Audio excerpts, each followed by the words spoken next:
자, 2012년으로 한번 돌아가 볼까요? 인터넷에 정말 의문스러운 이미지 한 장이 툭 하고 나타납니다.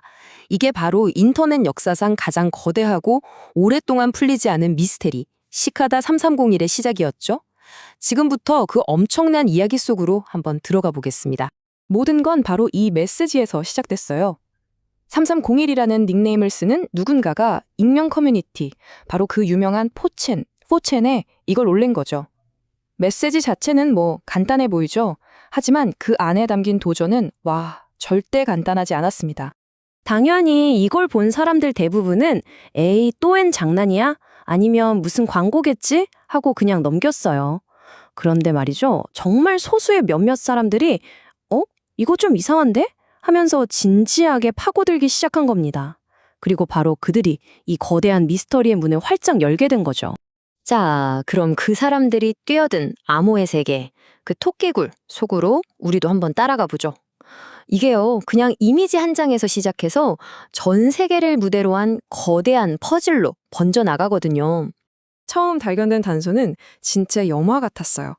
어떤 참가자가 혹시나 하고 그 이미지를 텍스트 편집기로 열어본 거예요. 그랬더니 그 안에 막 이상한 문자열이 숨겨져 있었던 거죠. 그리고 그 문자열 끝에 티베리우스 클라우디우스 시저라는 이름이 딱 바로 로마 황제잖아요. 이건 누가 봐도 시저 암호를 쓰라는 아주 결정적인 힌트였던 겁니다. 시저 암호, 이름은 거창해 보이지만 원리는 간단해요. 고대 로마 시대 때 쓰던 건데 알파벳을 그냥 몇 칸씩 뒤로 밀어서 다른 글자로 바꾸는 거예요. 아주 기본적인 암호죠. 참가자들은 바로 이 원리를 이용해서 숨겨진 텍스트를 풀어내기 시작했습니다. 자, 그래서 열심히 풀었더니 뭐가 나왔을까요? 무슨 대단한 선언문 같은 게 아니었어요. 그냥 다음 웹사이트로 넘어가는 링크, URL 하나가 툭 튀어나온 거죠. 네, 퍼즐은 이제부터가 진짜 시작이었습니다. 이게 또 재밌어요. 그 링크를 눌렀더니 웬 오리 그림이 떡하니 있는 거예요. 메시지는 이런, 여긴 미끼야. 메시지를 어떻게 꺼낼지 짐작도 못하는군. 여기서 핵심은 바로 저 짐작이라는 단어였어요.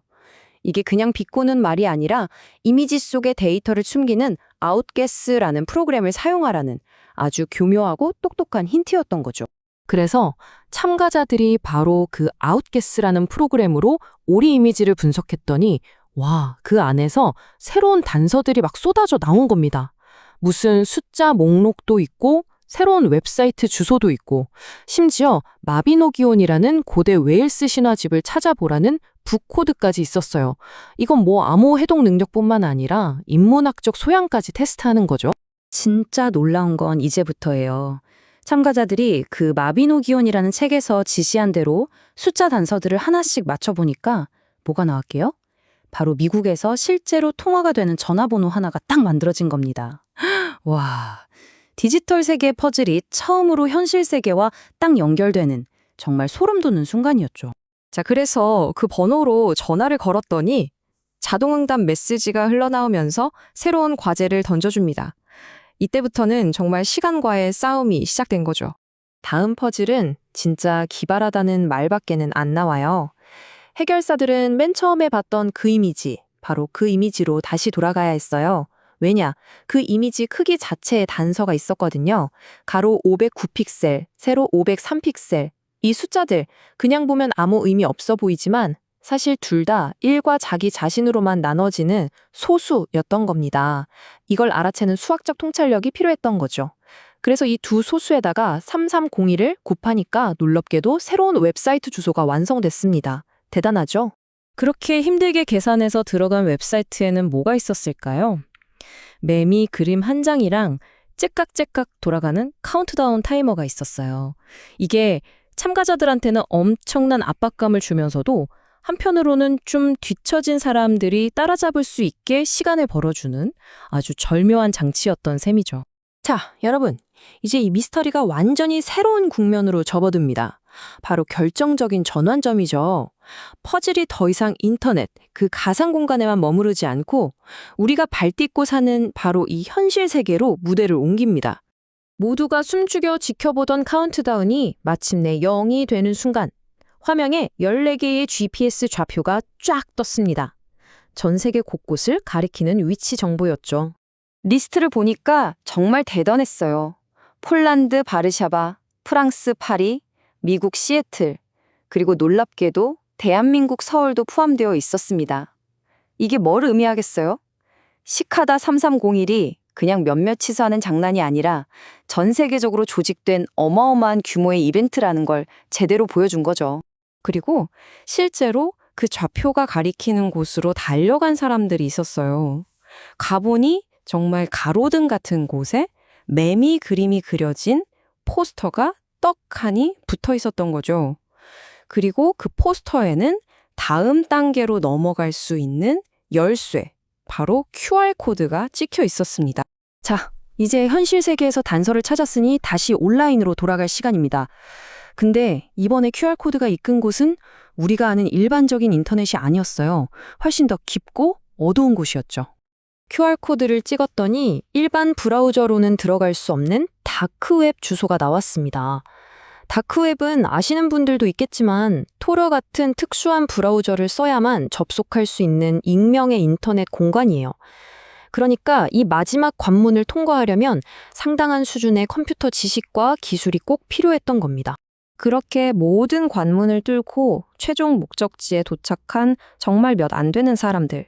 그들이 본 건 새로 만든 익명 이메일 주소를 등록하라. 며칠 안에 개인적으로 연락을 주겠다는 간단한 지시사항이었습니다. 그런데 안타깝게도 대부분의 참가자들이 받은 이메일은 이런 내용이었어요. 우리는 최고를 원하지 추종자는 필요 없다. 가장 먼저 도착한 사람들은 이미 선택됐다. 당신의 여정은 여기서 끝이다. 정말 냉정하죠.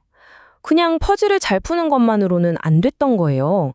가장 빠르고 가장 뛰어난 극소수의 엘리트만을 원했던 거죠. 결국 어떻게 됐을까요? 그 최종 테스트를 통과했다고 공개적으로 나선 사람은 단 한 명도 없었습니다. 이 모든 걸 기획한 조직의 정체는 그렇게 완벽한 비밀 속에 남게 된 거죠. 근데 이게 한 번으로 끝난 게 아니에요.